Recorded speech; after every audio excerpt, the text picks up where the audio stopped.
তো আজকে টিউটোরিয়ালে আমি আপনাদেরকে দেখাবো কিভাবে আমরা স্ক্রিনশট করতে পারি কোনো সফটওয়্যার ছাড়াই। কম্পিউটারের নিজস্ব টুল দ্বারা আমরা স্ক্রিনশট করব, তো সেটা আজকে আমি আপনাদেরকে দেখাবো। তো চলুন তাহলে দেখি কিভাবে আমরা স্ক্রিনশট করব কোনো সফটওয়্যার ছাড়াই। তো আপনারা কম্পিউটার সার্চ বক্সে গিয়ে লিখবেন স্ন্যাপিং টুল। তো স্ন্যাপিং টুল লিখে আপনারা সার্চ দিবেন। তো সেটার মধ্যে ক্লিক করে এরকম আসবে। এরকম আসলে এখানে দেখুন নিউ। তো এখান থেকে আমরা একটা অপশন নেব, এখান থেকে ফ্রি ফ্রম স্নিপ, এটার মধ্যে আমরা এটা সিলেক্ট করব। তো এটা সিলেক্ট করলে আমরা এভাবে আমরা যতটুকু প্রয়োজন ততটুকু আমরা কেটে কেটে স্ক্রিনশট করতে পারি। তো দেখুন এই যে আমি যতটুকু কাটলাম ততটুকুই স্ক্রিনশট হয়েছে। তো এইভাবে আমরা করতে পারি। তো আমি আরও অন্য তিনটা দেখাচ্ছি। তো আবার ওই স্ন্যাপিং টুলে আপনারা যাবেন। তো যাওয়ার পর সেখানেই দেখুন নিচে আর একটা আছে রেক্ট্যাঙ্গুলার স্নিপ।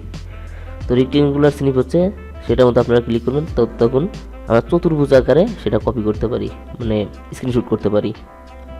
তো দেখুন আমি চতুর্ভুজ আকারে আমরা এটা স্ক্রিনশট করতে পারি। তো তারপর আবার স্ন্যাপিং টুলে যাব। তো যাওয়ার পর এখানে উইন্ডো স্ন্যাপ, তো এটা আমরা সিলেক্ট করলে তো পুরো উইন্ডোটাই কপি হবে। তো দেখুন সেটা সিলেক্ট করার কারণে দেখুন আমাদের পুরো উইন্ডোটাই কপি হয়েছে, মানে স্ক্রিনশট হয়েছে।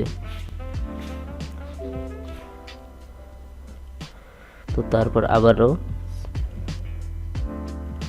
তো দেখুন এই যে উইন্ডো স্নিপিং আর ফুল স্ক্রিন স্নিপ, তো এটা দিলে একদম ফুল স্ক্রিনটা আমাদের স্ক্রিনশট হবে। তো তারপর আমরা যে স্ক্রিনশট করলাম এটা এখন আমরা কিভাবে, তো এই জায়গায় আমরা স্ক্রিনশট করার পর এই জায়গায় আমরা এরকমভাবে লিখতে পারি, আবার আর্টও করতে পারি। তো দেখুন যদি আমরা এই পেন এই জায়গায় আমরা ক্লিক করি তাহলে আমরা লেখার অপশন পাবো, ব্লু পেন, তো ব্ল্যাক পেন, রেড পেন, তখন আমরা লাল করে লিখতে পারি। তো তারপরে এখানে দেখুন আর একটা পেন অপশন, এটা দিলে আমরা আর্ট করতে পারি, রং করতে পারি। তো তারপর আমরা স্ক্রিনশট এরকম করার পর আমরা এটা কীভাবে সেভ করব, সেভ করার জন্য এখানে দেখুন ফাইল অপশন আছে, এখানে ফাইল অপশনে গিয়ে সেভ অ্যাজে ক্লিক করব। তারপর আমরা স্ক্রিনশটটার নাম দেব, নাম দিয়ে এখানে সেভ দেব। তো আপনারা যে পিজি ফাইল এটা সিলেক্ট করবেন, তারপর সেভ দিলে এটা সেভ হয়ে যাবে। তো এইভাবে আমরা স্ক্রিনশটটা সেভ করতে পারি। করে সেভ করতে পারি। তো আজকের ভিডিও এই পর্যন্তই। যদি ভালো লেগে থাকে অবশ্যই আমার চ্যানেলটা সাবস্ক্রাইব করবেন। সাবস্ক্রাইব করে যে পাশের বেল আইকনটা আছে সেটা অবশ্যই অন করে দেবেন।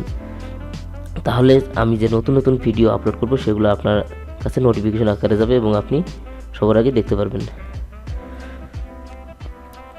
তো আজকে এই পর্যন্ত, এখানে বিদায় নিচ্ছি। দেখা হবে আগামী কোনো টিউটোরিয়ালে। খোদা হাফেজ।